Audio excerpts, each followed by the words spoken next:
اغتيال البعثة القطرية اللي هتحضر مؤتمر السلام في مصر. ممكن تكون العملية دي تبع الموساد الإسرائيلي، لأن نتنياهو رافض يكمل عملية السلام أو الاتفاقية اللي ترامب هيجي مصر ويعملوا احتفالية بيها بحضور حوالي 20 دولة.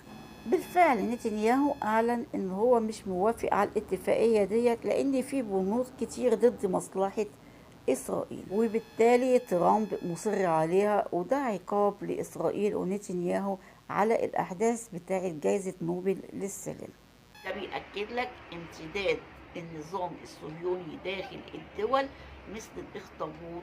طبعا ترامب احنا عارفينه كشخصية غاضبة صارمة في قراراته، الناس كانت متشككة منه في ملف قضية السلام أو اتفاقية السلام الأخيرة ووقف الحرب.